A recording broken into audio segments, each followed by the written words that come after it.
Hola, muy buenos días con todos. ¿Cómo están? Buenos días, buen Buenos día, días. doctora. Buenos Buenos días. días.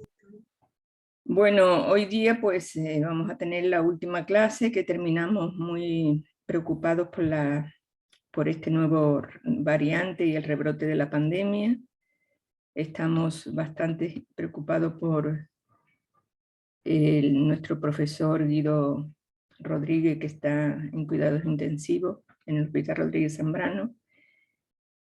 Creo que a ustedes no le da clase, ¿verdad? Le da clase la doctora, me parece la doctora Diana Romero, ¿verdad? Pero de cualquier manera, pues estamos bastante angustiados, preocupados por él, y esperemos que ustedes, bueno, se cuiden. Ustedes tienen los exámenes la próxima semana, entonces cuídense mucho de no enfermarse, aunque excepcionalmente esta variante produce síntomas graves, pero de cualquier manera, pues tienen que cuidarse para que estén bien la semana de exámenes. Bueno, vamos a comenzar hoy día con la revisión de las investigaciones de violencia de género, pero decirles que, bueno, el día de mañana ustedes dedíquense a hacer esa investigación, como ya les dije la semana pasada. Yo les sugiero que hagan el grupo focal, que lo pueden hacer muy bien mañana, pero bueno, eso ya es decisión de ustedes si quieren hacer encuesta o grupo focal para ese último trabajo. El examen lo tendremos la próxima semana. Yo no sé si está presente Maoli, no le veo. No sé si ya se ha decidido qué fecha será el examen. ¿Ustedes saben algo? No saben. Ok, bueno, Maoli me tendrá que comunicar. Y yo inmediatamente después de que terminemos esta clase, yo les voy a mandar una carpeta con todos los documentos que están subidos, pero les voy a mandar en una sola carpeta todos los documentos que vamos a tomar en cuenta para este segundo parcial, como hicimos igual que en el primero. Le voy a subir al chat del curso y también voy a subirlo a Teams. ¿Qué más? Pues creo que esto sería todo. Decirles que, bueno, que esta exposición que se va a hacer ahora, esto no tiene nota. La nota va a ser la investigación que ustedes han hecho. O sea, la exposición más que nada es informativa para que ustedes socialicen ese tema con sus compañeros, conmigo, pero en sí la nota pues de cada grupo pues será según el trabajo que han hecho de investigación, el trabajo escrito, ¿no? Pero de cualquier manera pues es importante que ustedes participen en esa socialización. Bueno, vamos a comenzar y comenzamos por el grupo que le toca la mujer en el Islam. Por favor. Prepárense.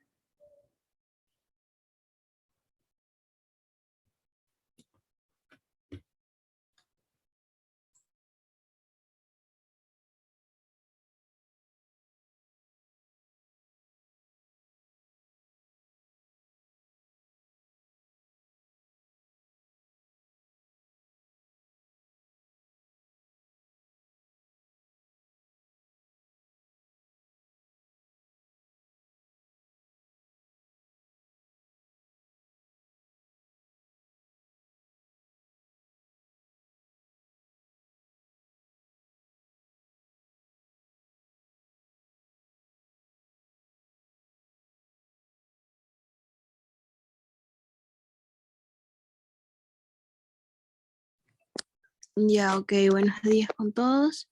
Nuestro tema en general era la mujer en el Islam, referente a la violencia de género. Primero tenemos el Corán, que es la ley islámica.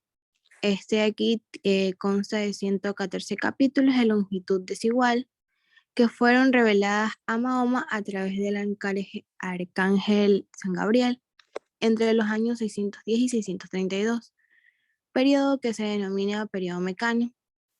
Entre los años 622 y 632, y después de la gira de la Meca a Medina. Este Corán es la fuente autorizada para los musulmanes, es la principal fuente de la ley islámica que consiste en la recitación verbal de Dios, que fue revelada de un periodo de 23 años y consta de 6.219 versículos, 6.000 de los cuales se refieren directamente a cuestiones legales. Sin embargo, el Corán no se considera exclusivamente como un libro de leyes o código, sino que debe entenderse como una amplia guía para los musulmanes, que deja lo detalle a otras legislaciones y normas. En cuanto a las costumbres contra la mujer desde el nacimiento hasta la maternidad, redacta la feminista Nawal Saadawi en uno de sus libros que se titula La cara desnuda de la mujer árabe. Aquí explica la paradoja entre la religión y la interpretación que somete a la mujer a una situación de inferioridad respecto al hombre. Y poco a poco, con el paso del tiempo, esta mala interpretación manipulada se convirtió en una ley social. En este libro se redacta que la mujer es la culpable del fracaso, pero antes de ser madre y esposa, la sociedad prepara unas normas para una mujer ya en su etapa de la adolescencia.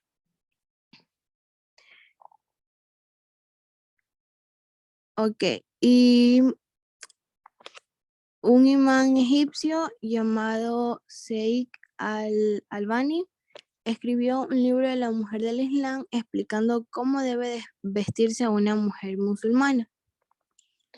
Alguna de las características que redactaba este libro era que debía cubrir todo el cuerpo excepto la cara y las manos, que no tenía que estar adornada ni perfumada, que tenía que ser grueso y no transparente. En cuanto a la vestimenta, debía ser amplio y no ceñido. Y por último, que no parezca a la ropa de los hombres ni a los no musulmanes.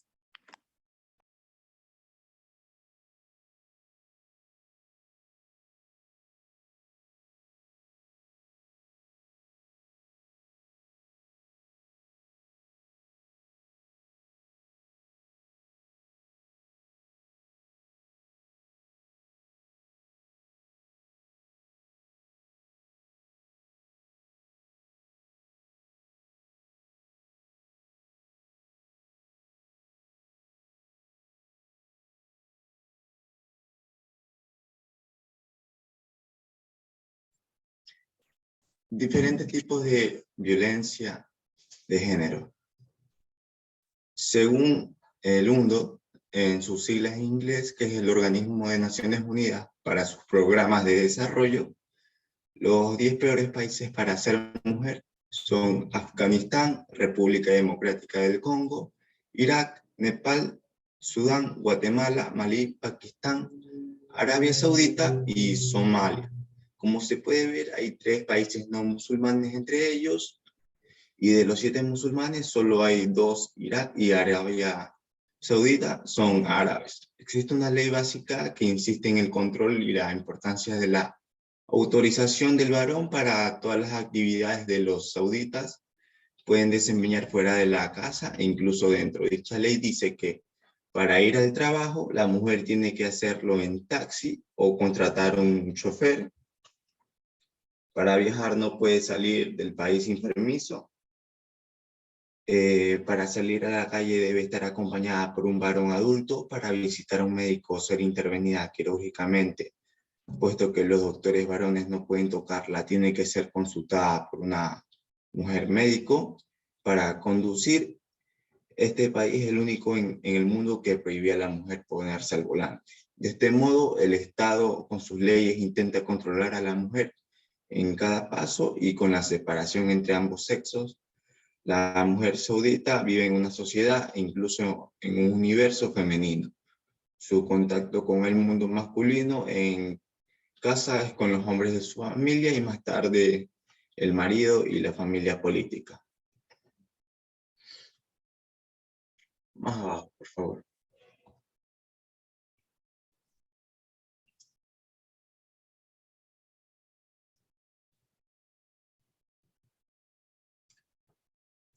La condición de la mujer en el Islam. Para comprender la mirada del Islam hacia la mujer podemos empezar desde el primer paso del ser humano a la tierra, con lo que se conoce como el gran pecado de Adán y Eva. El resumen de la historia es que Dios creó a Adán y a partir de un trozo de arcilla, luego se infló el alma y creó de su costilla a Eva.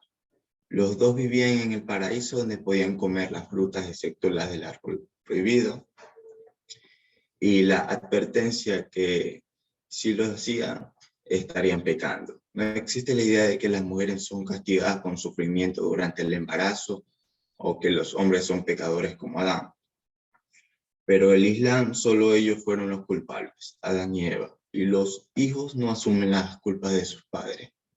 Por todo ello, la igualdad entre el hombre y la mujer empezó desde el primer momento. Igualdad en responsabilidades de una acción compartida por Adán y Eva. De hecho, el texto coránico no deja ninguna duda utilizando los pronombres y los verbos en su forma dual. Y más tarde lo mismo para las consecuencias de su equivocación, como la expulsión del paraíso y la bajada a la tierra para vivir una vida humana. Gracias.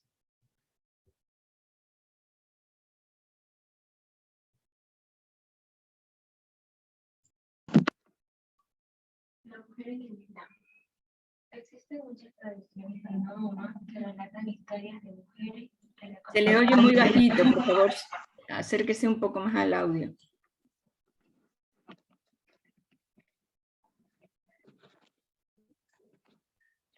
Bueno, existen muchas tradiciones de Mahoma que relatan historias de mujeres que le consultaban directamente a él y ofreciéndole su punto de vista sobre asuntos de la religión, economía y sociedad. Además de los derechos de estudiar y trabajar y estar en libertad de creencias. La mujer tiene derechos naturales como el derecho a una vida digna, el respeto a la seguridad, libertad de expresión, libertad de culto. Para percibir la condición de la mujer en el Islam, se podría empezar mencionando que muchos imanes quieren mantener a la mujer cautiva en casa con responsabilidades como cuidar a la familia, justificándose con una frase del Corán, que simplemente se basa en quedarse en casa tal como lo debían hacer las mujeres de Mahoma. No obstante, la mujer musulmana actualmente se la considera dentro de la ley islámica como un ser humano igual al hombre, que puede desempeñarse en cualquier cargo y recibir la misma parte en caso de herencia.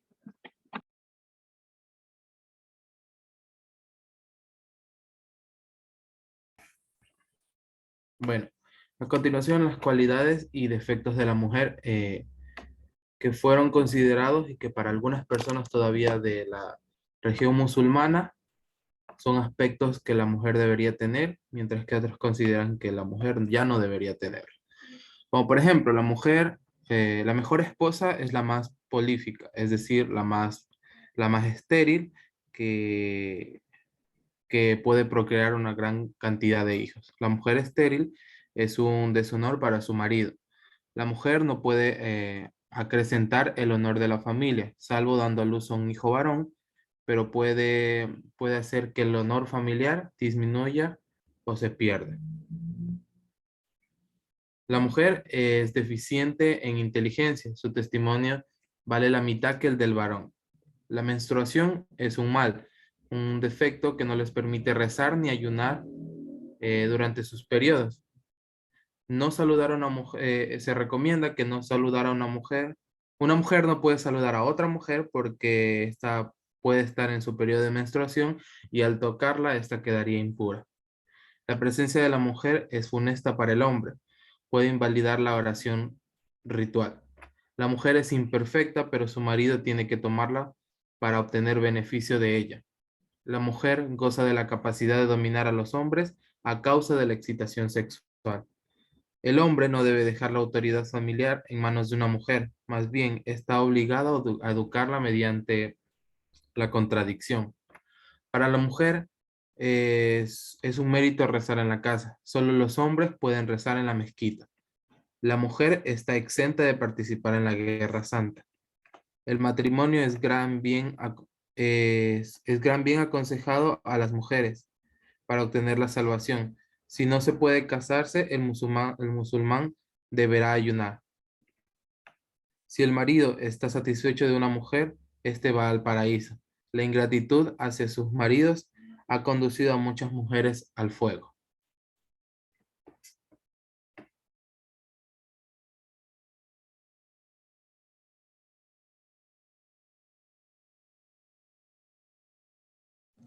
Ya, ok. Y por último, como ya lo había explicado anteriormente, el Corán es la ley islámica, donde aquí se plantea una relación asimétrica, tanto como los hombres como las mujeres, que tienen distintos ámbitos de la vida religiosa, y que de ahí se traslada a otras esferas de la vida pública y privada.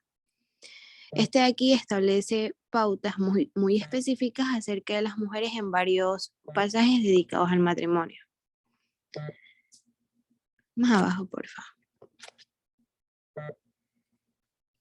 En cuanto al honor, se refiere que en las sociedades patriarcales el honor no es únicamente una cuestión individual que depende exclusivamente de las acciones y modos de vida de cada persona correcta, sino que adquiere una dimensión colectiva.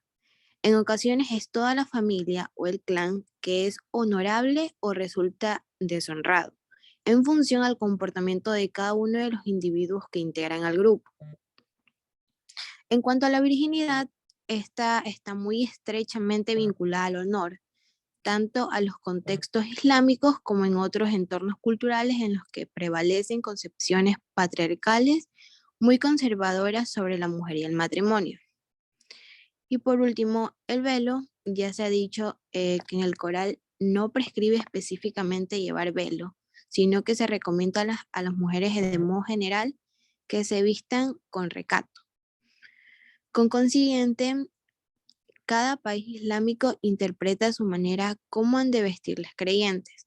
Por otra parte, es importante recordar que las tres religiones monoteístas, es decir, el cristianismo, judaísmo e islam, se mantiene la costumbre de que las mujeres se cubran la cabeza.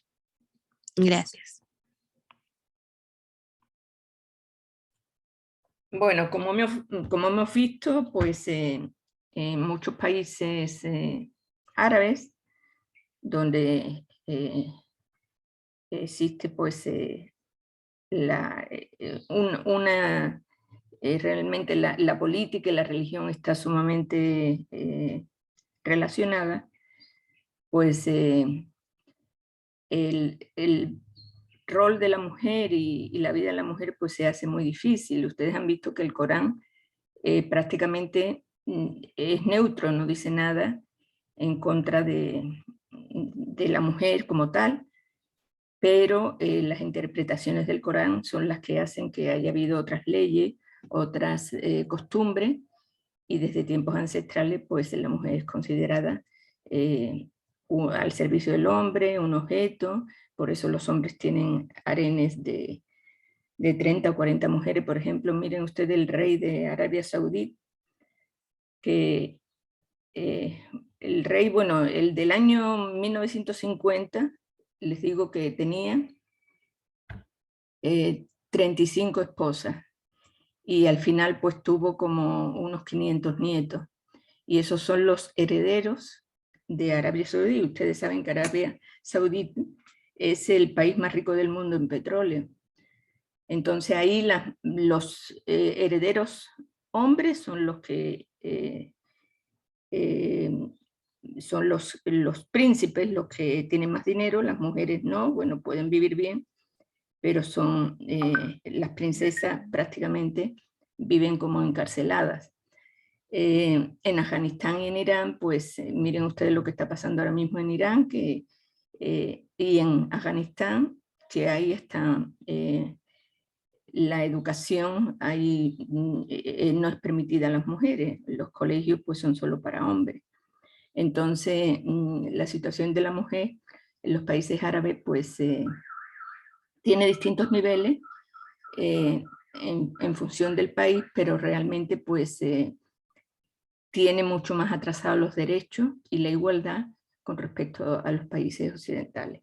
Eso es una realidad bastante dura, sobre todo para esos países donde prácticamente pues la mujer pues no es considerada para nada en la sociedad.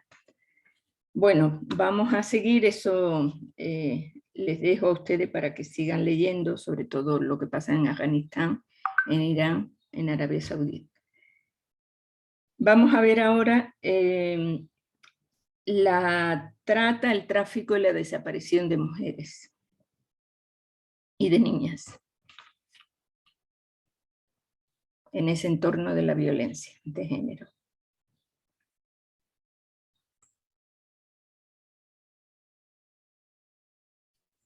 Doctora, sí, deme unos minutos, por favor.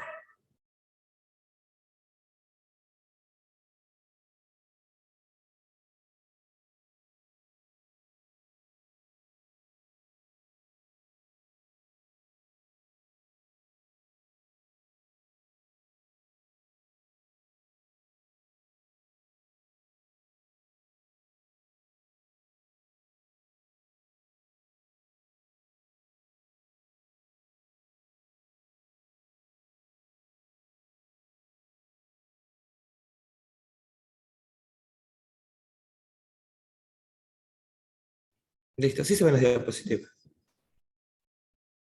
Sí, adelante. Ya, bueno, buenos días con todos. Nosotros, bueno, el grupo está integrado por Burgos Bailón Odalis, por Plaza Delgado Romina, por Romero López Carla, por Valencia Jaime y por Macías Romero Miguel. Nuestro tema es trata y tráfico de mujeres y niños.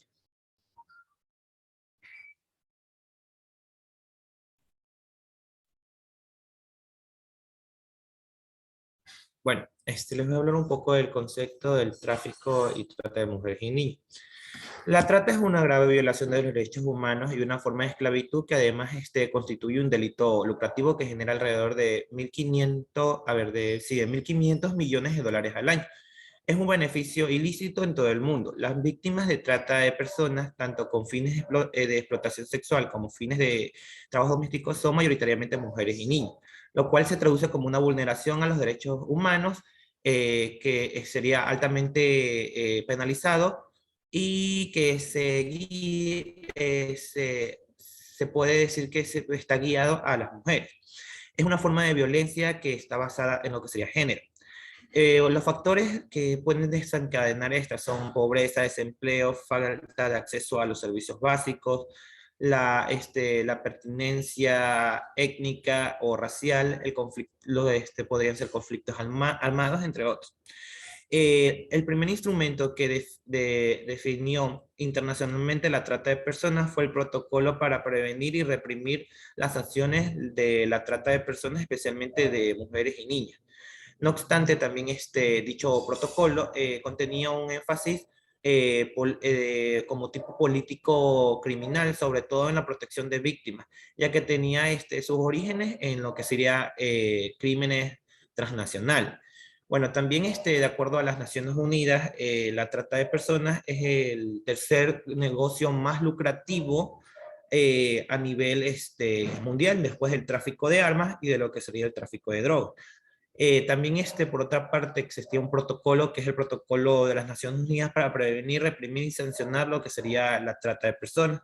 Estaba encaminado tanto a mujeres, niñas, niños y adolescentes como un protocolo contra la trata de lo que sería, también se lo conocía como protocolo de Palermo, que fue ratificado en Colombia y define que este fenómeno de la siguiente manera, bueno, que era como tipo la capta, el transporte, el traslado, la acogida y la recepción de personas recurre a lo que sería a la amenaza o el uso de la fuerza y otras formas de coacción.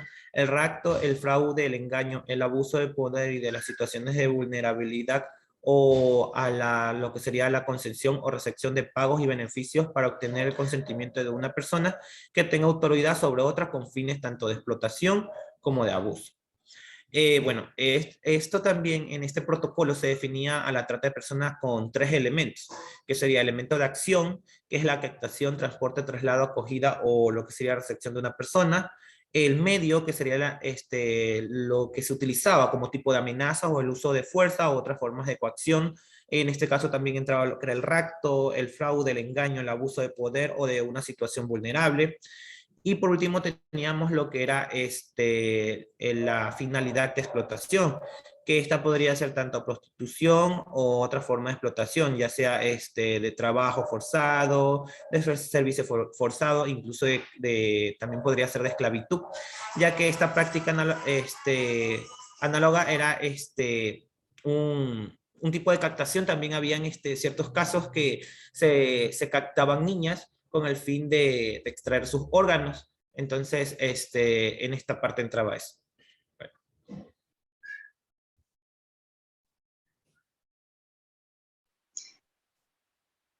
Bien, ahora hablando sobre la historia del trato y tráfico de mujeres, podemos decir que esta remonta en la época de la conquista, cuando los españoles en la ley de cumplimiento de guerra tomaban o entregaban a las mujeres al vencedor, dando origen al comercio sexual y creando establecimientos para su ejercicio. Entonces, en 1869, la Academia introdujo el término trata en el diccionario para hacer referencia al comercio de esclavos africanos, y también incluyó a lo que sería la expresión trata de blancas, que es de origen francés, en lo que sería el desarrollo de la sociedad burguesa. Ya en 1904 se firmó un acuerdo en París, que era el primer convenio en este ámbito, que era el Acuerdo Internacional para asegurar la protección eficaz contra el tráfico criminal, denominado trata de blancas. Y el 2 de diciembre de 1949 se firma un convenio para la represión de la trata de personas y de la explotación de la prostitución ajena, adoptado por la Asamblea General en la Revolución 317.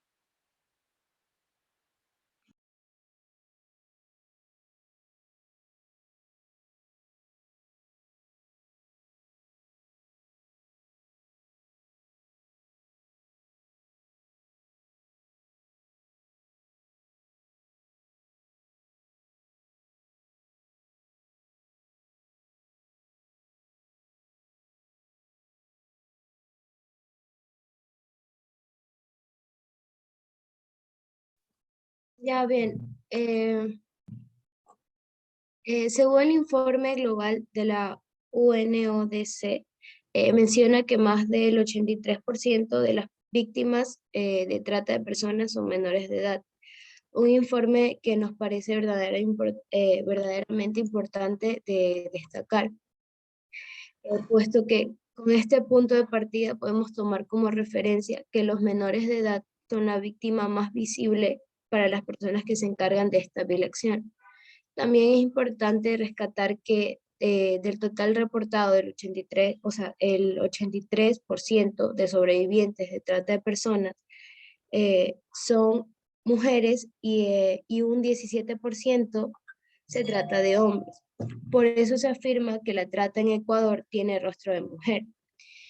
El gráfico habla de un total de 332 víctimas reportadas entre enero de 2017 y julio del 2019. La cifra podría ser mayor, pero muchas de estas víctimas no denuncian sus casos. Se sostiene que por cada caso denunciado ante la justicia existen 20 que nunca llegan a ser reportados debido al silencio de las víctimas. Como se observa en el gráfico, la mayoría de las personas víctimas de trata en el periodo investigado son ecuatorianas. En menor porcentaje se encuentran las de nacionalidad colombiana y venezolana.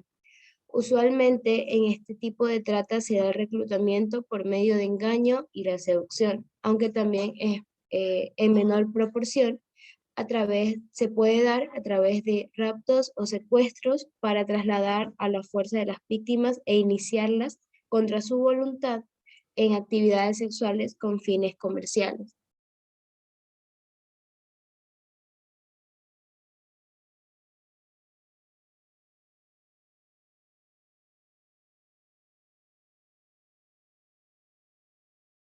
Bueno, yo les voy a dar sobre cómo y por qué se da la trata el tráfico y trata de mujeres.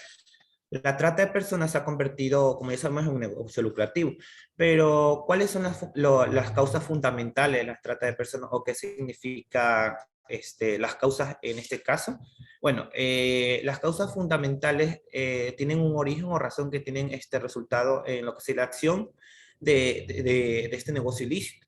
En general, las causas fundamentales a nivel mundial de la trata de personas incluyen motivos económicos, de exclusión social, de discriminación de género, de aquellos que son políticos, legales o como de resultados de un tipo de conflicto. Bueno, en las causas políticas tenemos políticas legales de un conflicto, se puede incluir lo que es la corrupción, que es un crimen organizado, controlado y de controles de controles fronterizos, también mayor militarización, que serían como los tipos de conflicto armados, guerra civil, entre otros. Tenemos en lo que sería un aspecto legal, que estos son acceso a lo que sería la justicia, que muchas personas no tienen acceso a la misma, tanto por el estatus económico o otras situaciones, aspectos de derecho, entre otros, ya que no cuentan con este tipo de derechos, o sea, no, son personas que no se le violentan todos sus derechos y es por esta razón que no gozan de los mismos, porque ya son como dueños de otras personas. Entonces, en lo que sería en los aspectos de las causas de exclusión social y discriminación de género, podemos incluir lo que sería la desigualdad de género, que como ya sabemos, en este caso las mujeres son una de las personas con más, de las personas con más desigualdad. Entonces, la violación contra las mujeres y niñas, que en esta se pueden dar en lo que sería crisis, inestabilidades económicas, o también aquí entra mucho lo que sería la estabilidad incluso política de un Estado, ¿no? También tenemos lo que sería la denegación de los derechos de las mujeres, en este caso entra lo que será la educación, la salud, la participación, las habilidades, incluso que no pueden, en estos casos, entrar a la sociedad a una actividad productiva, sino es que están vulneradas a lo que sería una actividad ilícita, que en este caso sería como la prostitución, entre otros. Y múltiples factores de discriminación, que estos podrían ser públicos, económicos, políticos, como ya les había comentado, de esferas tanto privadas y especialmente también que las mujeres en este caso no pueden, por así decirlo, entrar o estar inmiscuidas en lo que sería el matrimonio. Muchas niñas las hacen casar con otras personas, que sería como el matrimonio infantil, y sistemas incluso de casta, y también podríamos decir que existe un poco de también racismo, ¿no?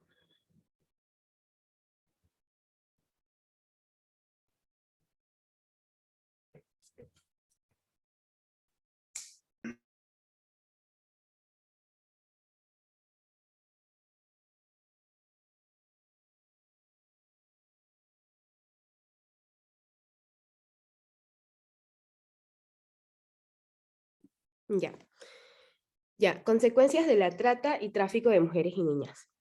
La trata de personas es uno de los peores crímenes contra las mujeres, ya que vulnera el derecho a la libertad, la dignidad e incluso a la propia vida. Sus consecuencias individuales, familiares y sociales son devastadoras y destructivas, y convierte a las mujeres en objeto de esclavitud y comercio y causa profundos e irreparables daños a las familias. Las consecuencias son lesiones físicas y traumas psicológicos irreversibles, problemas de salud sexual y reproductivo, deterioro de la autoestima e inseguridad, miedo y notorio sentimiento de tristeza, sentimientos autodestructivos que provocan que se lastimen a sí mismas, deserción escolar, embarazos precoces no deseados, adicción al alcohol o drogas, rechazo por el sexo opuesto, suicidios.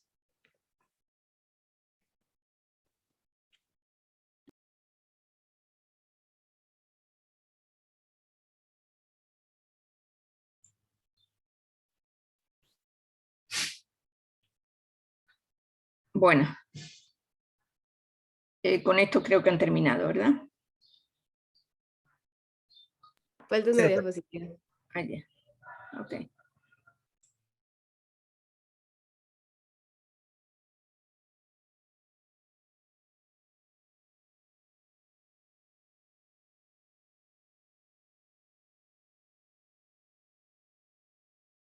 Ya, y las causas de la trata y tráfico de mujeres y niñas son mercados y demanda listos para vender bienes baratos, aumento de la demanda de trabajadores explotables para la construcción, agricultura y en sectores industriales para producir bienes demandados por el consumidor. Gastos que regularmente emergen por proporcionar los beneficios requeridos para emplear a trabajadores. Eso es todo. Bueno, ustedes lo han dicho, la trata y tráfico de mujeres y niñas, pues la hacen mafias, grupos de personas misóginas que utilizan a las mujeres y a las niñas como objetos, sea laboral, sea sexual, y esto da lugar en muchas ocasiones pues a la, ya no solo tiene consecuencias sobre su salud física y psicológica o mental, sino contra su vida, o sea, porque en muchos casos pues les desaparecen. Y por ejemplo en América Latina pues en México se ha dado las mayores desapariciones de grupos de mujeres, ha sido en Ciudad Juárez, donde se ha comenzado, o sea, hace muchos años que se comenzó ese tráfico de mujeres y ha terminado eso con el exterminio de esas mujeres que prácticamente pues han sido asesinadas, o sea, han cometido femicidio. Bueno, esto es un problema real. Normalmente pues ese tráfico ocurre desde los países en vía de desarrollo a los países desarrollados y las condiciones de vida y el futuro pues es bastante incierto de esas mujeres. Bueno, vamos a tratar otro tema y vamos a escuchar el grupo que ha investigado sobre femicidio.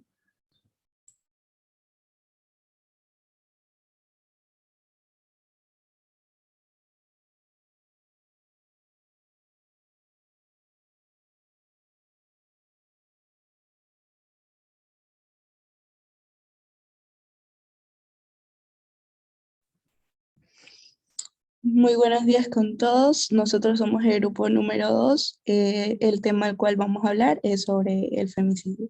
Siguiente diapositiva, por favor.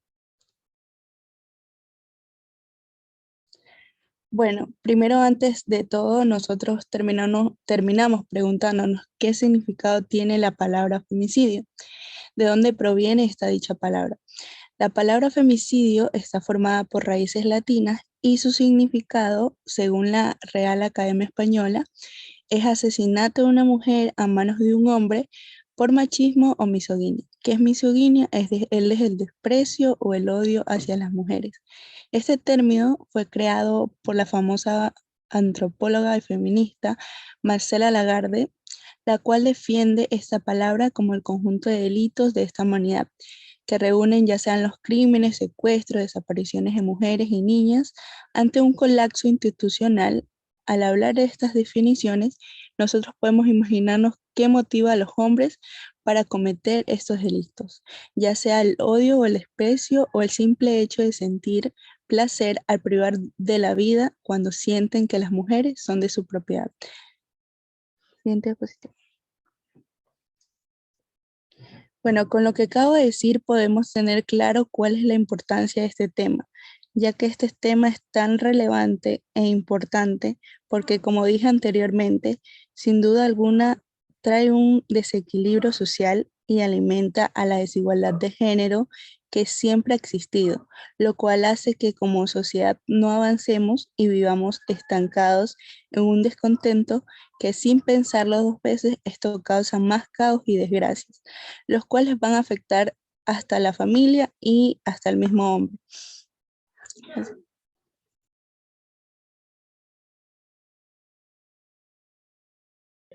En cuanto al origen del femicidio, El término femicide fue acuñado en Inglaterra por Mary Ortlock al comienzo de la década del 70 y fue utilizada por primera vez en forma pública por Diana Russell. Aquí podemos observar una foto de Diana Russell. Esta lo utilizó en un testimonio ante el Tribunal Internacional de Crímenes contra las Mujeres, celebrado en Bélgica en 1976. La misma Russell definió al femicidio como el asesinato misógino de mujeres cometido por varones. También el concepto de femicidio indica el carácter social y generalizado de la violencia, basada en la inequidad de género, y permite erradicar la idea de que los asesinatos de mujeres son perpetrados por sus parejas como crímenes pasionales.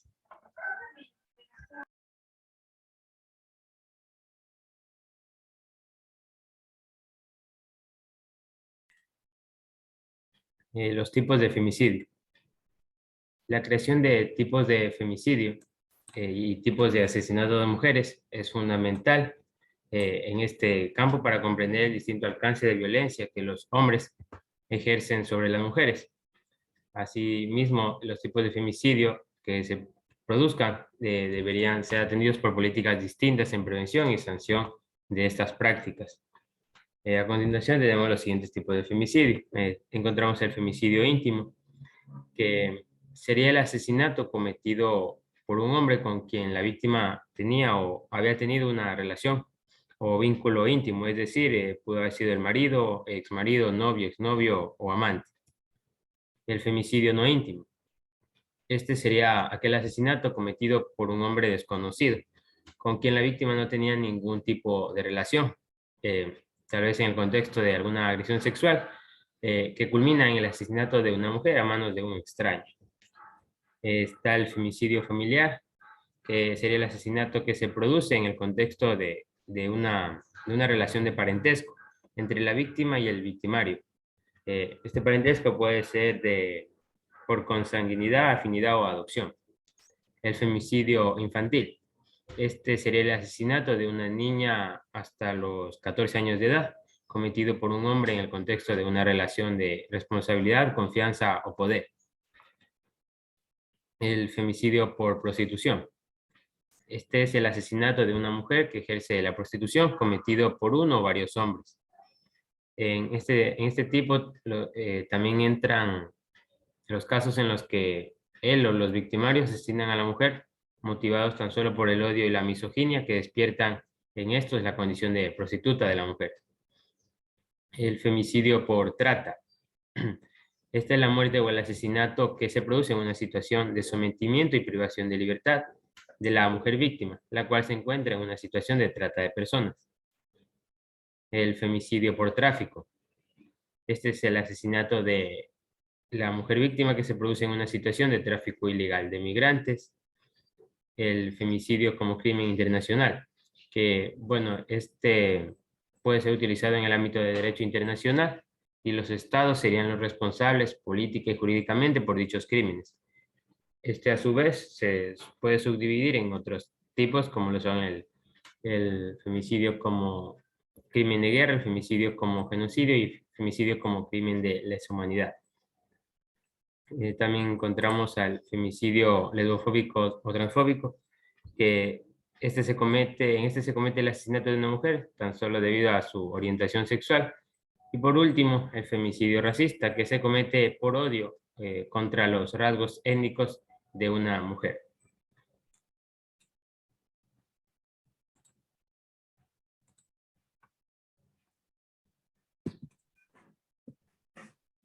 A continuación, con las causas, las razones que llevan al femicidio son variadas, pero la más común son los celos. Muchos hombres agresores alegan que los celos son los que los llevan a cometer el asesinato de sus parejas y sobre todo si se trata de una supuesta infidelidad.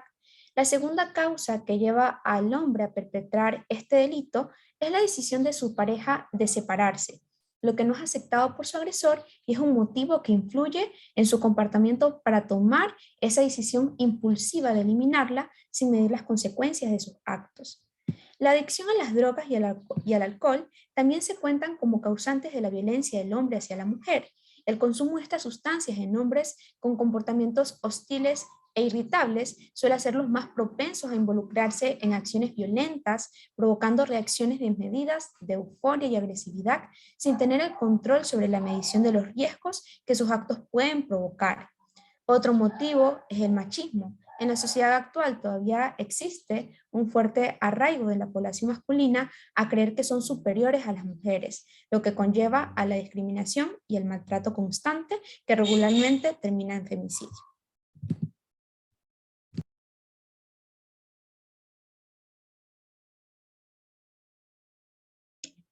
En cuanto a las consecuencias del femicidio, tenemos que niñas y niños quedan huérfanos y en caso de que estos hayan sido testigos del femicidio, pues quedan con secuelas psicológicas. Y también esto conlleva que aquellos niños que queden en orfandad no corren con la suerte de poseer una familia que se haga cargo de ellos, pues aquí es donde se los lleva a las casas de acogida. Y por ejemplo, si son varios niños, son hermanos, pues a veces suelen separarlos y en estas ocasiones se necesitan estar con personas que conozcan, sobre todo si son niños muy pequeños. También tenemos un papel importante que es el de los familiares cuando les toca hacerse cargo de estos niños, pues este familiar asume una responsabilidad que nunca antes se planteó asumir. Otra de las consecuencias es que afecta el comportamiento de madres, padres, hijos, familias de la víctima en este caso, que hayan sido testigos o conocidos sobre el delito.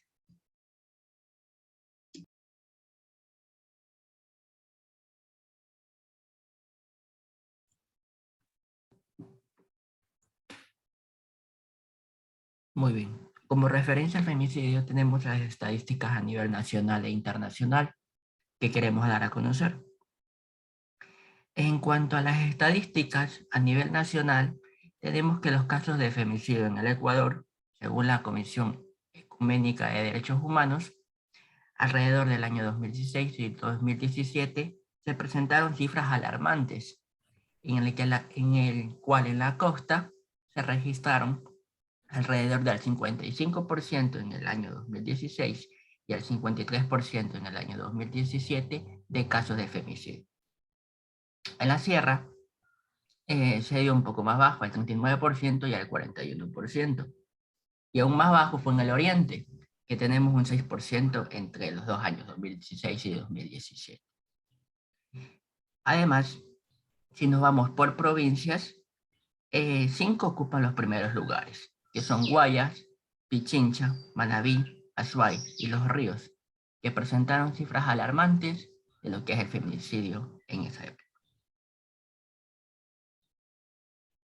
Siguiente.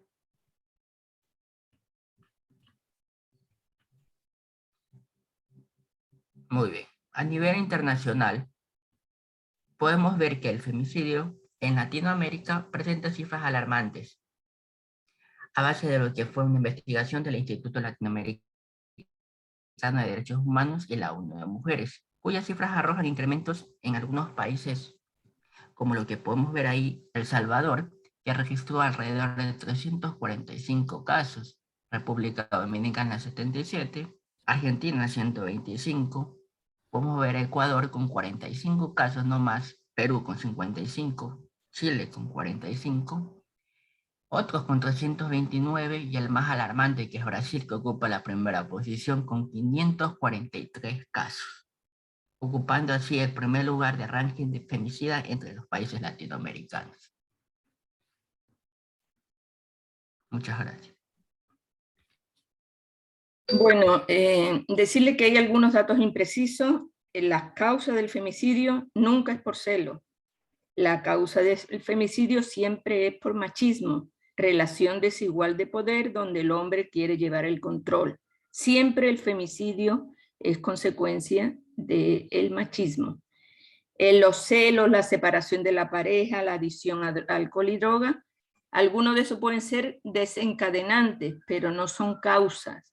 la causa real y profunda, y así lo dice el Código Orgánico Integral Penal, es la relación de poder desigual donde el hombre quiere llevar el control. ¿Ok? Y por otro lado, bueno, en los datos de las estadísticas a nivel nacional e internacional, nunca se ponen las estadísticas por los números, por la frecuencia de casos, sino por los porcentajes, porque Brasil, si tiene 100 millones de habitantes, pues es imposible que, obviamente que debe tener más femicidios que Ecuador, que tiene 16 millones. Entonces, para expresar la prevalencia de femicidio, siempre se tienen que emplear los porcentajes, o sea, en relación con la población de ese país. Básicamente, pues en América Latina, los países donde hay más femicidios son Guatemala, México, Guatemala, El Salvador también, que es bastante grave, Ecuador, etc. Bueno, decirles que la pandemia también ha aumentado las cifras de femicidio. En 2020 pues hubieron como unos 100 y pico, no me acuerdo, 118 me parece, femicidio. En cambio en el 2021 son 172, incluidos los transfemicidios, o sea, los femicidios realizados a los transgéneros femeninos. Y esto pues es algo bastante inquietante, estas cifras, en comparación con otros países que ya han venido contabilizando estas estadísticas, porque básicamente Ecuador está haciendo estadística de femicidio desde el año 2014-2015, que es cuando entró en vigor la ley, el Código Orgánico Integral Penal, donde ya se mide estadísticamente cuáles son femicidios, y se ha visto que ha habido un incremento. En cambio, otros países que ya llevan muchos años midiéndose, por ejemplo, España en el 2021 ha tenido 43 femicidios. En España lo que ha aumentado es la violencia vicaria, que es el asesinato de los hijos, que en el 2021 pues hubieron 7 asesinatos de hijos. Entonces quiere decir que este femicidio, como un nuevo tipo penal, permite estas estadísticas, y en función de las estadísticas pues se tienen que hacer los programas de prevención adecuados, ¿no? En el Ecuador yo hasta ahora no he visto ningún programa a nivel nacional que de alguna manera pues prevenga el femicidio. Hay ciertas instituciones que trabajan, pero no lo ha tomado el gobierno como un problema de salud pública, donde haya programas que en radio, en televisión, pues se intente dar a conocer y de alguna manera prevenir esta situación. Bueno, señores, vamos a continuar. El siguiente tema, pues, la mutilación genital femenina.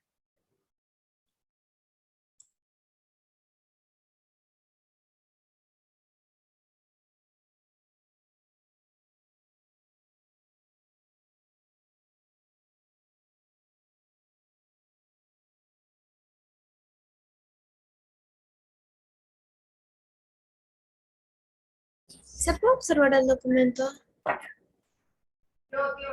Adelante.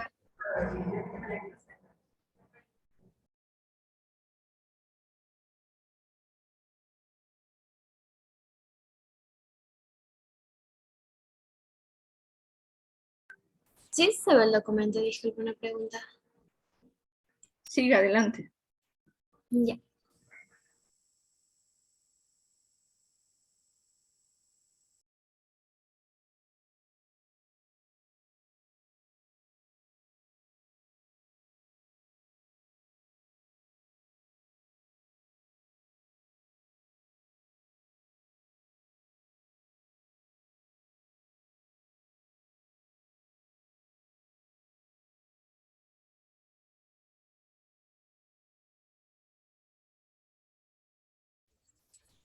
Bienvenida, compañeros y doctora. El día de hoy, pues, vamos a exponerle un tema que es bastante importante, el cual es la mutilación genital femenina.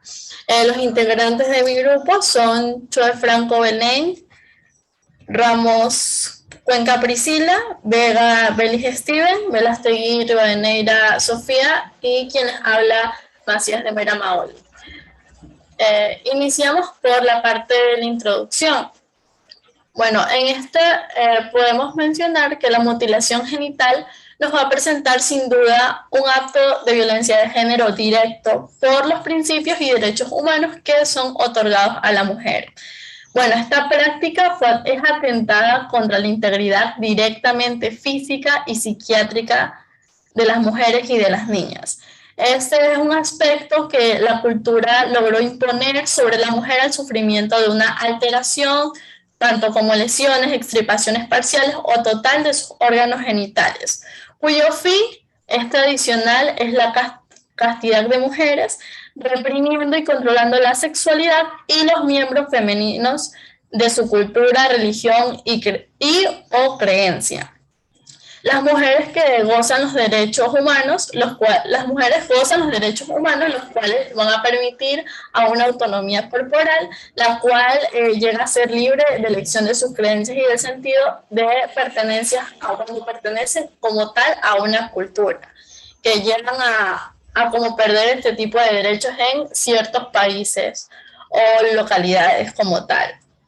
De una forma que la mutilación genital se va a lograr identificar como ya un problema bastante grave.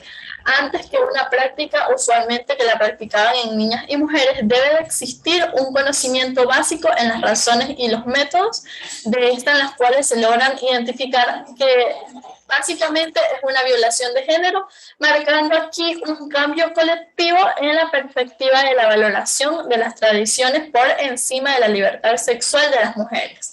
Bueno, la siguiente investigación se enfocará en la comprensión de la práctica de la mutilación para lograr entender qué constituye una violación de los derechos humanos. Conocer y comprender que sin objeto de minimizar las creencias y tradiciones de un pueblo es identificar que se resta el valor de género femenino, lo cual por tiempos logró ser aceptado y considerado como una cultura como tal. Y por tiempo también como una igualdad de derechos entre ambos géneros se buscaba como tal un cambio cultural y social.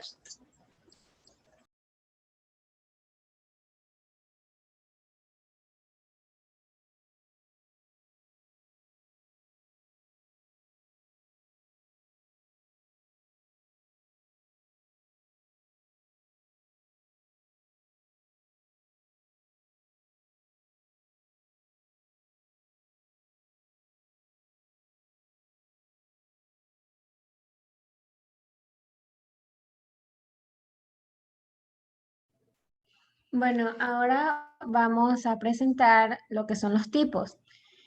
En todo el mundo se calcula que más de 200 millones de niñas y mujeres han sido víctimas de algún tipo de maltrato o mutilación genital femenina. En 1995 la OMS estableció 4 tipos, en el cual el primer tipo nos da a entender que es la resección parcial o total de la clítoris o prepucio, en el cual esta cultura islámica se conoce como sunna, es como una tradición en el cual suelen equipararse a la circuncisión masculina. En su segundo tipo, la resección parcial o total de la clítoris y los labios menores. Este puede incluir el corte de los labios mayores. En su tipo 3 es el estrechamiento de la abertura vaginal para crear un sello mediante el corte, en el cual esto van a cortar también los labios menores y mayores con o sin resección de la clítoris, y estos se dejan 2 pequeños orificios que son para la salida de la micción, que es la orina, y la sangre menstrual. Y el último tipo, todos los demás procedimientos lesivos de los genitales externos con fines no médicos, tales como la perforación, la incisión, el raspado, la cauterización o la introducción de las sustancias corrosivas en la zona de genital. ¿Dónde y quién lo hace? En muchos países sabemos que la mutilación genital femenina es reconocida internacionalmente por dañar los principios y derechos que son otorgados a la mujer. En la mutilación genital femenina nos va a comprender todos los procedimientos que son para cortar o resección parcial o total de los genitales externos femeninos, así como las lesiones de órganos genitales por motivos no médicos. Como dije, en muchos países donde la mutilación genital femenina se lleva a cabo, la violencia contra las niñas y las mujeres es socialmente aceptable. Y esta práctica constituye a una norma social profunda arraigada en la desigualdad de género. Existen varias razones por las cuales se practica, mientras que en algunos casos se considera el rito de transición a la madurez, en otros casos se concibe como una forma de controlar la sexualidad de la mujer. Es un poco contradictorio porque la mutilación genital femenina se practica en muchas comunidades, debido a que la creencia que garantizan ellos es el futuro para el matrimonio de sus niñas y el honor a las familias. Algunas personas se asocian con las creencias religiosas, aunque no existen textos religiosos que obligan a esta práctica.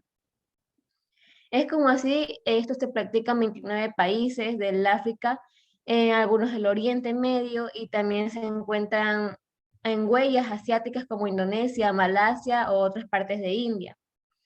También se puede decir que se encuentran en países como Egipto, Guinea, Somalia. Las mujeres entre 15 y 49 años sometidas a esto forman el 90% en estas regiones. En Malí, Sudán y Eritrea se hallan el 80%, y en Burkina Faso, Etiopía y Mauritania están entre 69 al 80%. ¿Qué cabe decir esto? Que esto suele referirse a estas prácticas a finales de los años 60.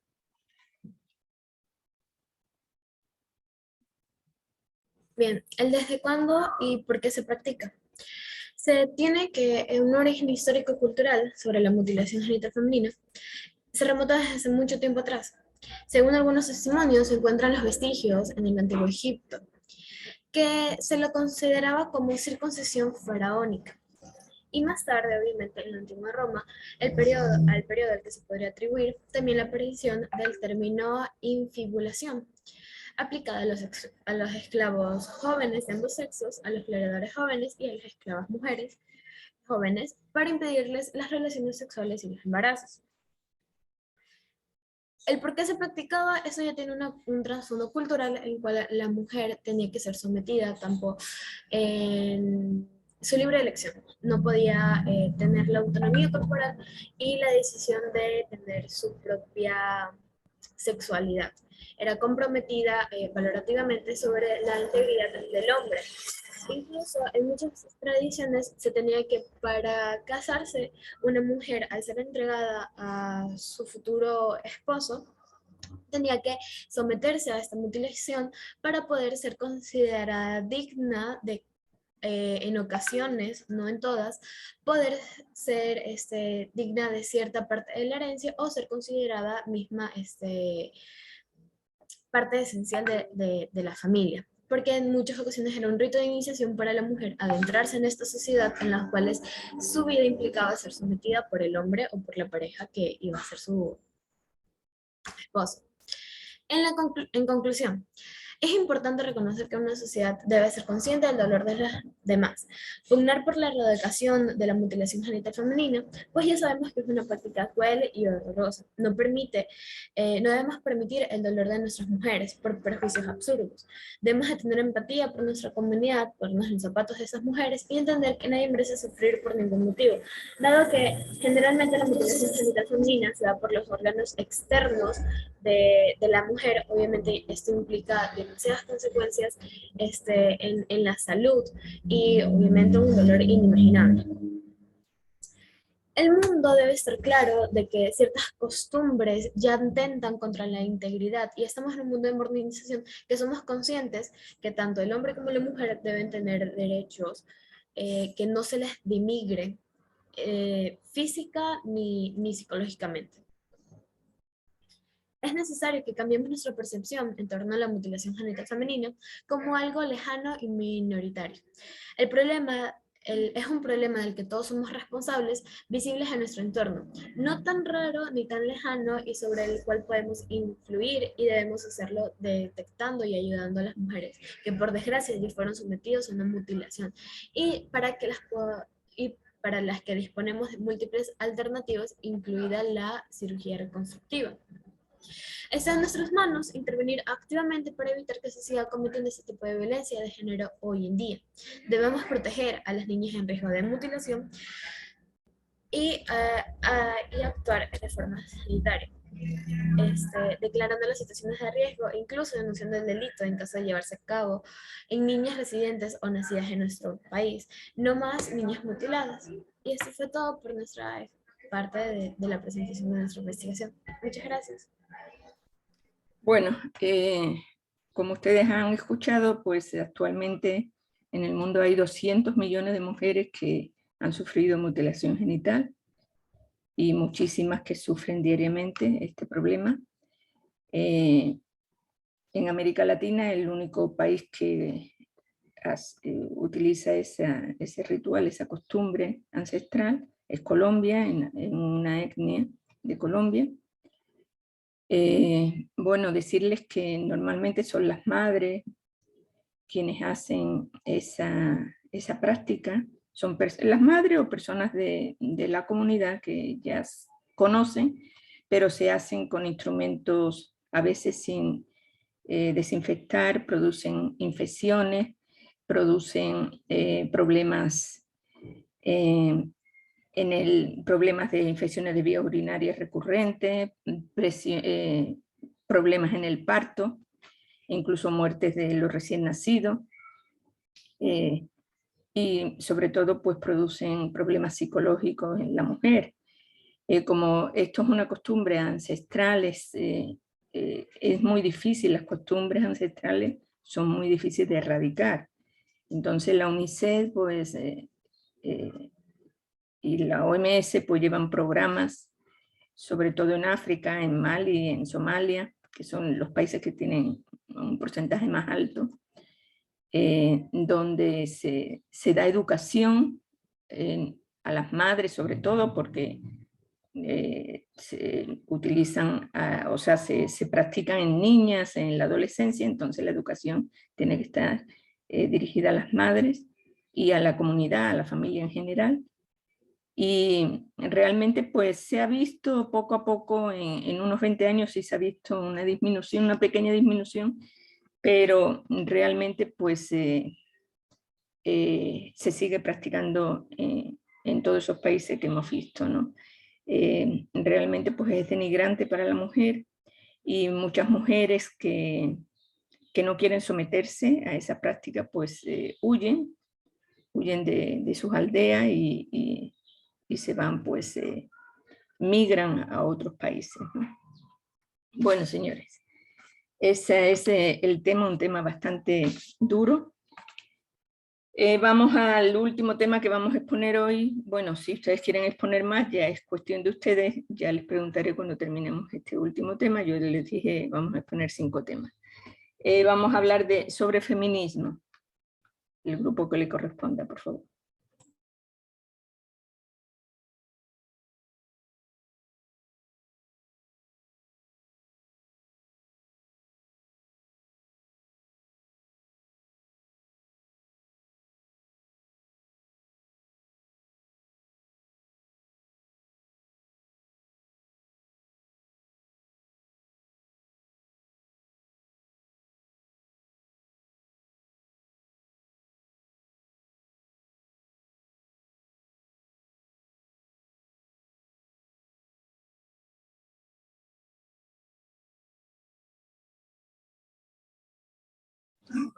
No, un segundo, doctora, por favor, ya compartimos. Ok.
Buenas tardes, profesora, buenas tardes, compañeros. Nosotros somos el grupo que tuvo la investigación sobre el feminismo. Estábamos conformados por Jocelyn Castro y Johan de Mera, quien les habla Marife Moreta, Yeri Muñoz y Lewis Velázquez.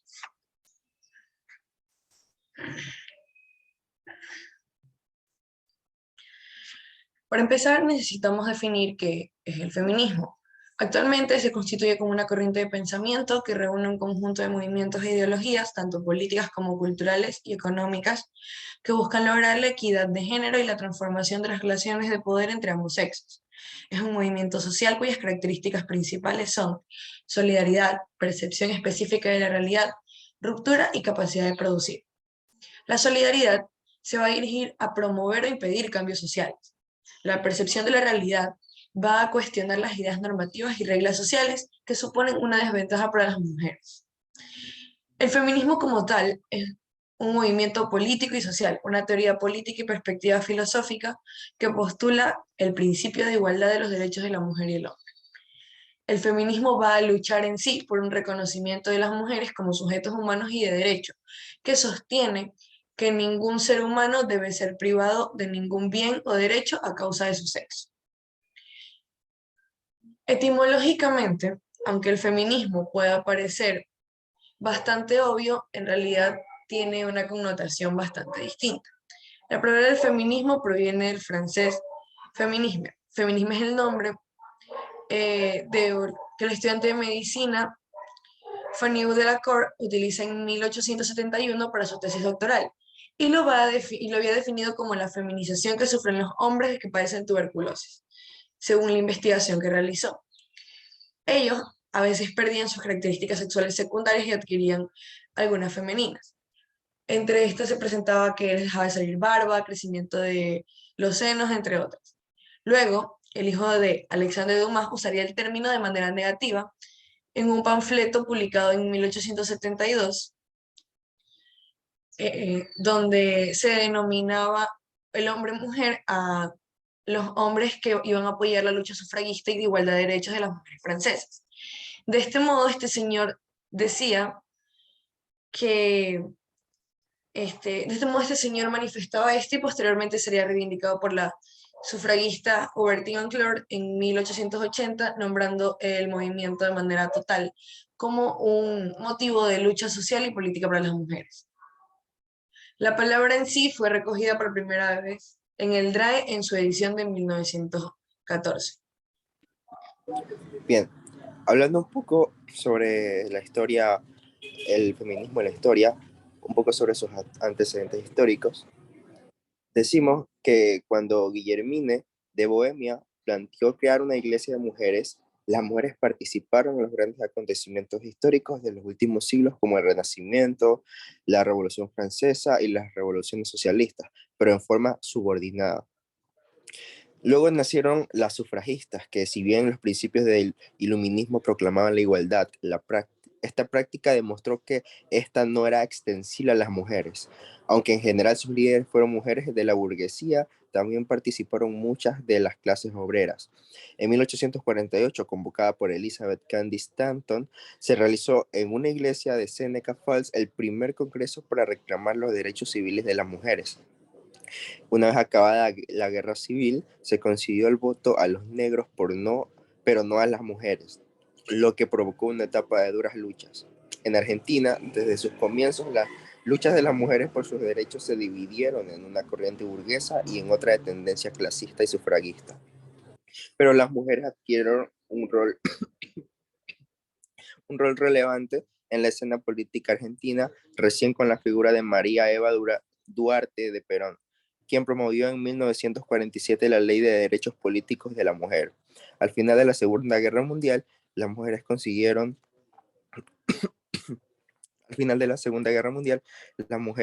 el derecho al voto en casi todos los países europeos, pero paralelamente se produjo un reflujo de las luchas femeninas. Se reivindica el derecho al placer sexual por parte de las mujeres y se denuncia que la sexualidad femenina ha sido negada por la supremacía de los varones, rescatándose el orgasmo clitoridiano y el derecho de la libre elección sexual. Las mujeres estarían oprimidas por las instituciones patriarcales que tienen el control sobre ellas y fundamentalmente sobre su reproducción.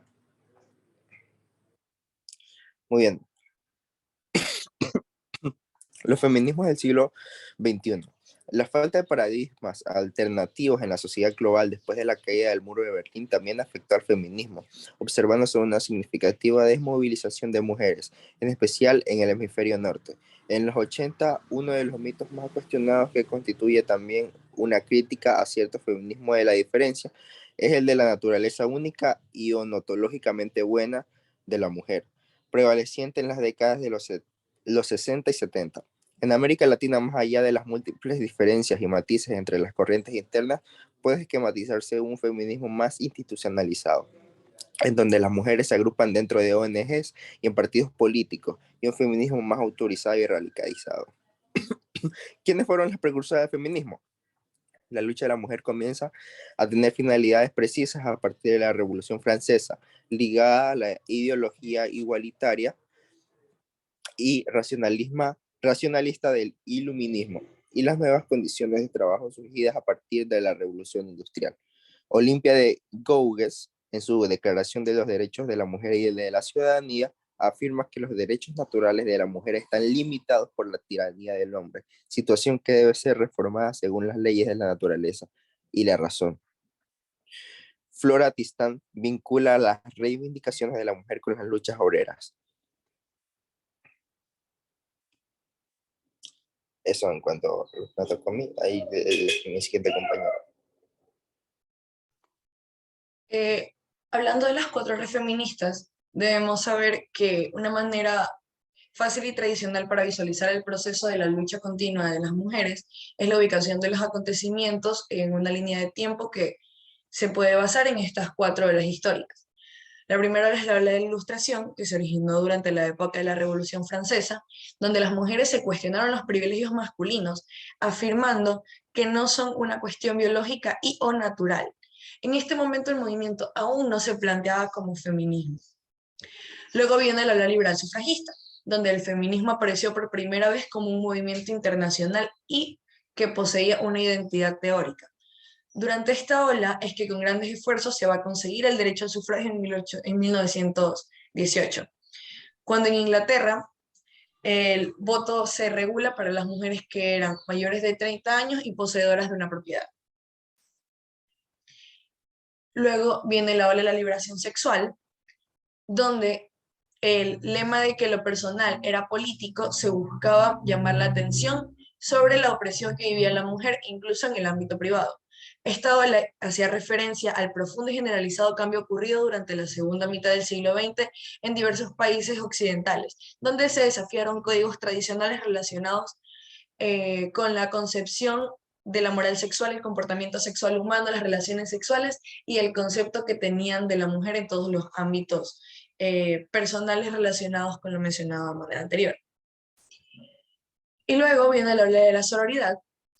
La sororidad como tal es un término que va encaminado hacia la hermandad que existe entre mujeres con respecto a las cuestiones sociales de género.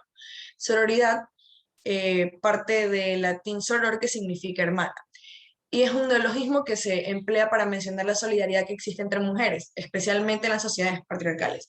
Cabe resaltar que la ola de la sororidad, de hecho, se vive actualmente, y el concepto de sororidad es algo empleado por el feminismo actual para promover el hecho de que las mujeres que coexistimos en un sistema que nos pone en una situación desigual, debemos alejarnos de los paradigmas patriarcales que nos enemistan unas a otras y en vez de eso unirnos en pro de conseguir nuestro bienestar.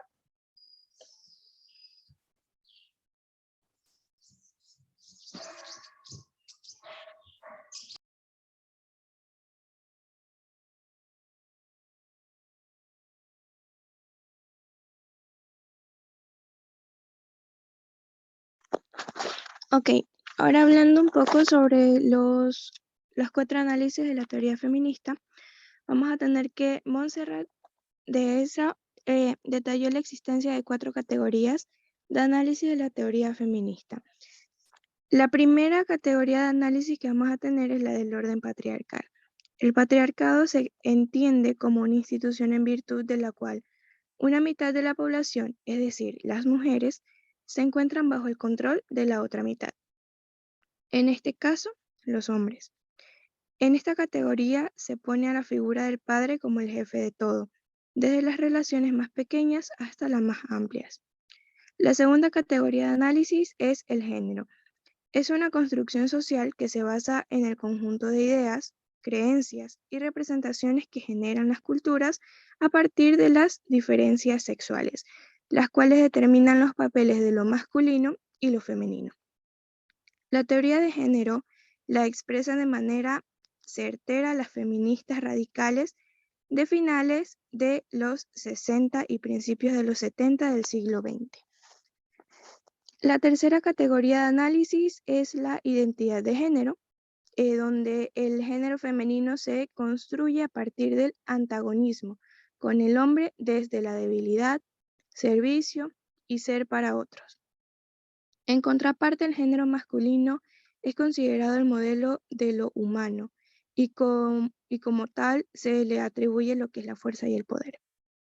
Y la cuarta categoría de análisis, que es la violencia de género, es donde tienen cabida las agresiones, acciones u omisiones contra la integridad de las personas, basadas en el orden patriarcal y en las relaciones de poder-dominación, que resulten en daño psicológico, físico, patrimonial, económico, sexual y femicidio. El feminismo es, y ha sido y será un movimiento cuyo fin es buscar la autonomía de la mujer, así como la igualdad de sus derechos ante los hombres.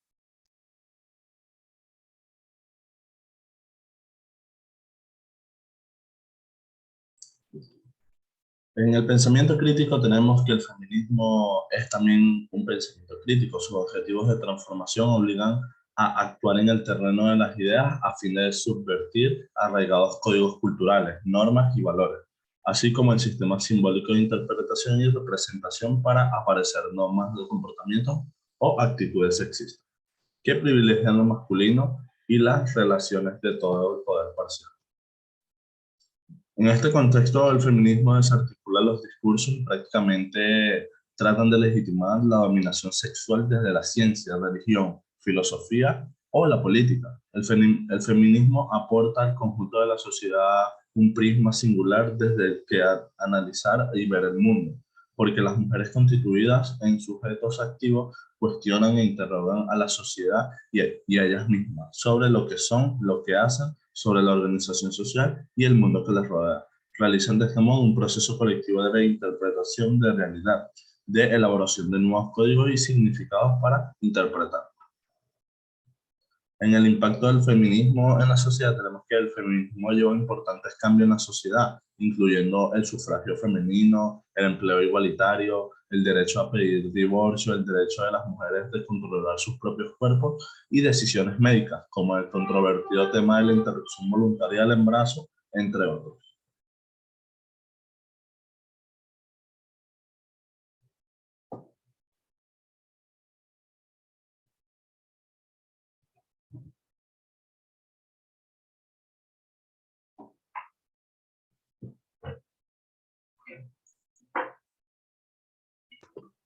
Bueno, en torno a la justicia social e identidad cultural, debemos saber que el reconocimiento de las identidades culturales de mujeres es una necesidad del feminismo actual.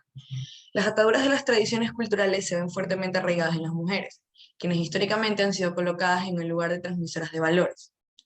Se dice que estas cadenas que se manifiestan en simbolismos arcaicos mantenidos por el apego a las raíces deben romperse para poder acabar con el ciclo patriarcal nutrido por la historia de los pueblos. Sin embargo, obligar a las mujeres a desprenderse completamente de su cultura constituye en sí una desvalorización de sus orígenes y por lo consiguiente de su propia identidad e historia de lucha, logrando así alejarse del objetivo feminista que pretende que la autonomía femenina se pueda ejercer incluso desde los espacios de desarrollo social dentro de sus propios entornos culturales. Es aquí cuando viene un término llamado mediación intercultural. Este va a permitir la aproximación a las realidades de las mujeres desde una perspectiva respetuosa con sus respectivas identidades, logrando así un mejor reconocimiento de las situaciones discriminatorias que las han mantenido Del mismo modo, ayuda al entendimiento de que, al igual que existe una diferencia de orígenes, va a existir una variación en las necesidades y contextos tanto individuales como de carácter grupal. Yéndonos hacia la actualidad del feminismo, debemos saber que si bien el trabajo histórico de los grupos feministas ha logrado avances en pro de reducir la brecha desigual, para las feministas la lucha va a continuar. Esto porque entre la desigualdad salarial, la falta de escolaridad y las faltas a los derechos reproductivos, se siguen contemplando muchas razones para seguir en la búsqueda de situaciones equitativas para las mujeres. El feminismo actual se vive, más allá de un punto de vista ideológico, como una lucha militante que existe y persiste desde un enfoque, donde no solamente se van a concentrar en lo académico, sino que se brinda un gran énfasis a la perduración de acciones militantes. Así, el feminismo actual no se concibe como un espacio sectario, sino más bien como la denuncia activa de las instancias discriminatorias que nos rodean como mujeres.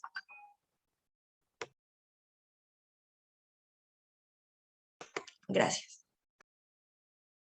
Bueno, muy bien, muchas gracias. Creo que está dicho todo sobre el feminismo. Bueno, hay mucho más que decir, pero en este espacio pues ya hemos dicho bastante, ustedes han dicho bastante, este grupo. Les agradezco y bueno, no sé si hay algún grupo que quiere voluntariamente pues exponer lo que han investigado. Si no es así, veamos si hay algún grupo que quiere exponer, o si no, pues hoy día pues terminaríamos con esta revisión de estos tópicos sobre discriminación y violencia de género.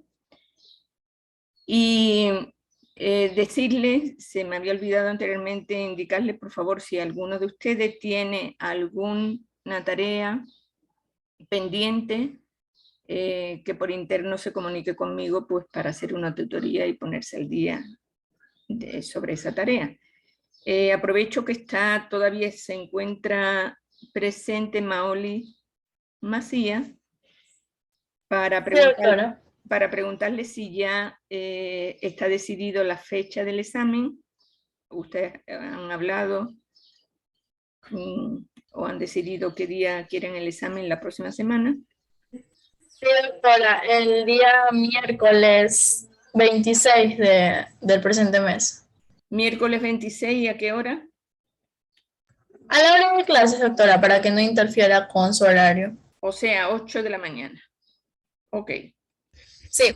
Perfecto, muy bien. Entonces ya quedamos definidos. Y bueno, les reitero, los que están enfermos, que se cuiden y se recuperen hasta la próxima semana, por favor. Yo inmediatamente les voy a subir esa carpeta con todos los temas.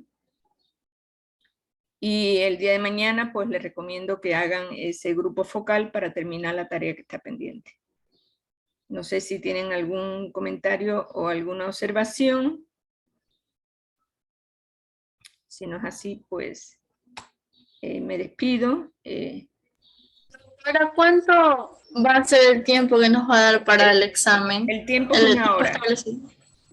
El tiempo es una hora. ¿El número de preguntas? El número 30, igual que el examen del primer parcial, comenzará a las 8:15,